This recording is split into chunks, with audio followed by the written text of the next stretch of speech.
பாய்லா அப்படிங்கிற ஒரு style of songs Tamil சினிமால எவ்வளவோ பாடல்கள் வந்திருக்குன்றத பத்தி கனெக்ட் பண்றோம். அது வந்து ஒரு ஸ்ரீலங்கன் ஸ்டைல் ஆஃப் மியூசிக், ஒரு போர்ச்சுகல் கனெக்ட் இருக்கு. ஸோ இது வந்து ஒரு கும்பலா காலேஜ் ஸ்டூடண்ட்ஸோ இல்ல கிண்டல் பண்ணி ஜாலியா பாடுற மாரியான ஒரு சூழல்ல பாடுற பாடல்கள் அப்படின்னு சொல்லும்போது, ராஜா சார் எக்கச்சக்கமான பாட்டு வந்து இந்த ஸ்டைல்ல வந்து பண்ணியிருக்காரு. ரஜினி சாருக்கு நெறைய பாட்டு அந்த மாரி அமைஞ்சிருக்கு. ஒண்ணு வந்து மாமனுக்கு மயிலாப்பூர் மாமிக்கு இந்த சித்திரக்கோலம் ரொம்ப ஜாலியான பாடல் அது. அதே மாரி 1, 2, 3, 4, 5, 6 ஆனா அது வந்து ஆர்கஸ்ட்ரேஷன்ல சின்ன சேஞ்சஸ் பண்ணியிருந்தாலும், அது பாய்லாவா ஈஸியா வந்து பாடிறலாம். ரொம்ப சிம்பிளா ஒரு கிட்டார் வச்சு பாடலாம். பிரபு சாருக்கு அதே மாரி ராஜா கைய வச்சா அப்படிங்கிற படத்துல ஒரு அருமையான பாட்டு. மருதாணி சிங்கு சிங்கு சின்ன சிங்கு சிங்கு எனக்காக பதமா.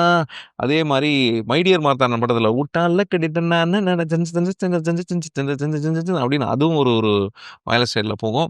வாழ்க வளர்கன்னு ஒரு படங்க. அந்த வாழ்க வளர்க படத்துல இப்படி ஒரு பாட்டு. நேத்து வர நீ தானனனனனன கன்னி பொம்பள அப்படின்னு ஒரு பாட்டுங்க. அந்த பாட்டோட பல்லவி அப்படி பாய்ல போயிட்டு அதோடைய சரணம் கேளுங்களேன்.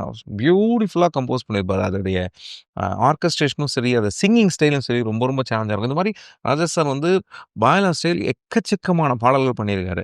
ஸோ இது வந்து ஒரு ஸ்டைல் ஆஃப் வந்து ஒரு சாங் பேட்டர்ன். இத மியூசிஷியன்ஸ் எங்க பயன்படுத்திருக்காங்க. இனிமேல் அது இது எங்கேயோ கனெக்ட் ஆற மாரி இருக்குன்னா, அத எப்படி நம்ம வந்து என்ன சிச்சுவேஷனுக்கு பயன்படுத்தியிருக்காங்க கம்போசர்ஸ் அப்படின்னு அத நீங்க வந்து என்ஜாய் பண்ணி அத வந்து செலிப்ரேட் பண்ணலாம். என்ஜாய் பாய்லா ஸ்டைல் ஆஃப் ராஜா சார்ஸ். மாமனுக்கு மயிலாப்பூர் தான் 1 2 3 4 5 6 எந்த